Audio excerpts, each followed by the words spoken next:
Okay, my name is Charles Timbers. A lot of times on programs they'll have Charles Chucky Timbers because everybody calls me Chucky. Professionally, my profession is I'm a certified registered nurse practitioner for one of the major institutions here in the city of Pittsburgh. That's what I do full time, and that's what actually puts food on the table.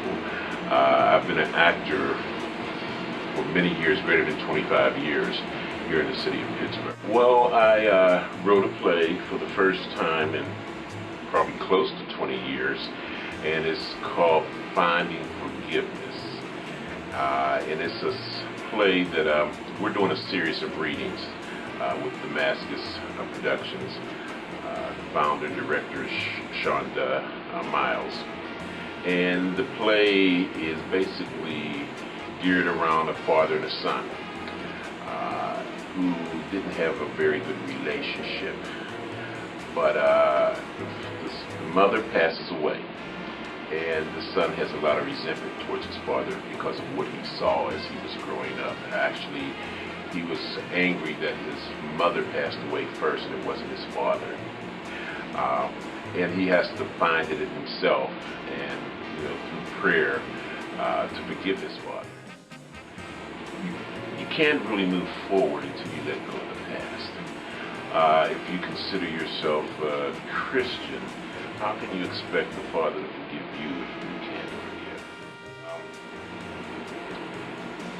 That resentment and bitterness will eat away at you. I believe there's a direct link between the mind and the body, and when you're bitter and angry, that eats at you physically, and it can affect you physically. This is actually a true story. It's involving my life. And when my mother died in 2005, me and my mom were very, very close. Some people would have called me a mama's boy, but I have no problems with that because I gave my mom her flowers while she was still here. I have no regrets because she knew I loved her and I treated her like a queen the way she was. But growing up in our household, it was a thing. What made a man in our household was the more alcohol you drank and the more women you messed around with. That made a man. But I didn't understand that growing up. And I felt different because I didn't fit into that mold as a young man. And I seen some things that I think a young child shouldn't see as I was growing up. So all this resentment built up for my dad. And then I felt that I was never man enough for my father because I wasn't that jock. I was more intellectual. I played basketball, but I didn't play football. I didn't box. I tried baseball, but I didn't hit the ball one time. And I said that was not for me. But my brother, he fit that mold.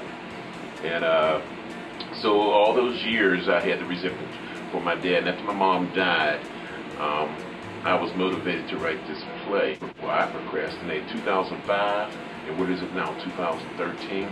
I kept writing the play, revising it, and I found that it was healing. I feel when you hold all that stuff in, it's like a garbage can. It starts to ferment. Well, after my mom died, I had to take care of my dad. And my dad, I was the one he depended on. And initially, I put my father in a personal care home. And I thought, that's what you get, for being so mean and evil. And I very seldom even visited my dad while he was in that personal care home. But it was working on me. And then when I would go by and see him, I just didn't like what I saw at the personal care home. And I started having second thoughts about saying, nah, this is my father, And I had a dream one night when my mother came to me, and it's actually in the play. And she got on me for treating my father the way I did. And I thought was a spiritual awakening. One night I was watching Joel Osteen, and he was talking about forgiveness. And I started bawling like a baby, crying like a baby. And I went down, I get a little bit emotional when I think about it. I went down and I apologized to my dad.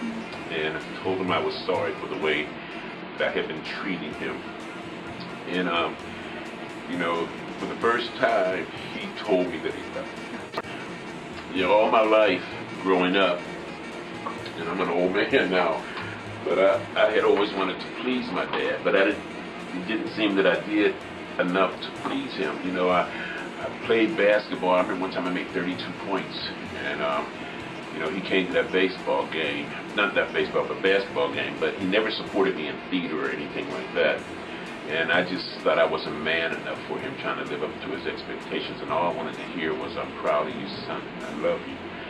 And I never really heard that. Portraying this image of this upstanding, nice guy.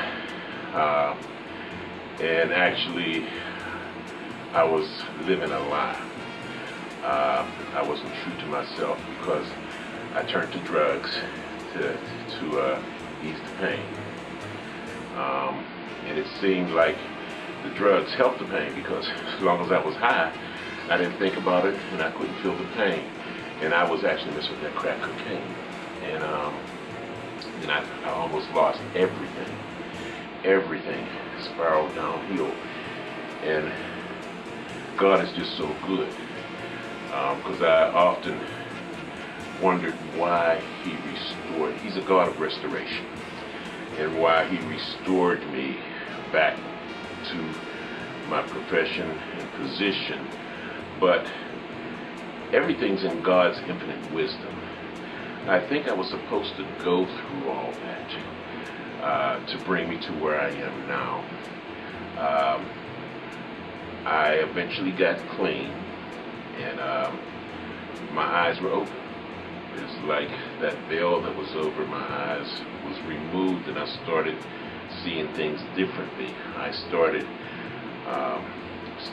instead of being a hypocrite saying I was a Christian or I was spiritual, I really started practicing what I preached, you know, and it just came full circle. I wound up forgiving my dad. During his last days, we had become pretty close. My dad started developing a little bit of dementia before he passed, but when he finally passed, I was, you know, I had went to see him that day. He just kept expressing how much he loved us, and I let him know that I realized that he was a good father. I never said he was not a good father because he provided. My dad provided. We never knew we were poor because my dad, he worked in the steel mill. My mom worked 2 jobs, and we were what they call nowadays latchkey kids. But my dad had burns on his back from the steel mill. Back in those days, there was a company store called Mercantile, and that's how we got our clothes, our groceries, and sometimes my dad wouldn't even bring home a paycheck because the whole paycheck would go to Mercantile. So he sacrificed for his kids. So I can't say he was a bad dad. He just did some things that I didn't agree with, but I was not to judge him. And that's what my mom told me in my dream. She said, "We are only here for a moment. Life is nothing but a blink."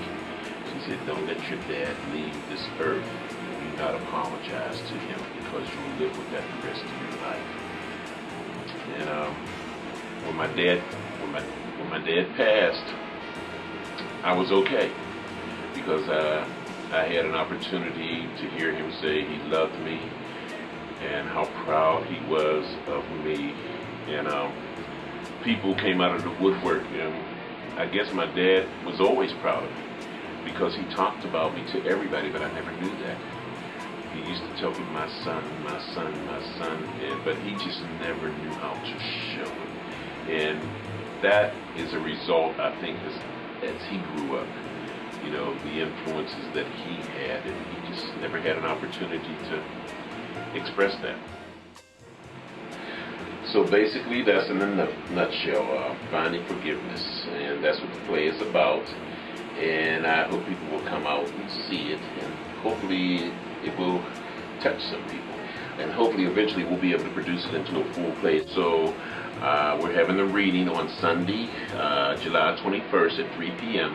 at Creamy Creations and More at 144B Jefferson in Penn Hills, across from Penn Hills Shopping Center. So come out and enjoy and hopefully receive some healing.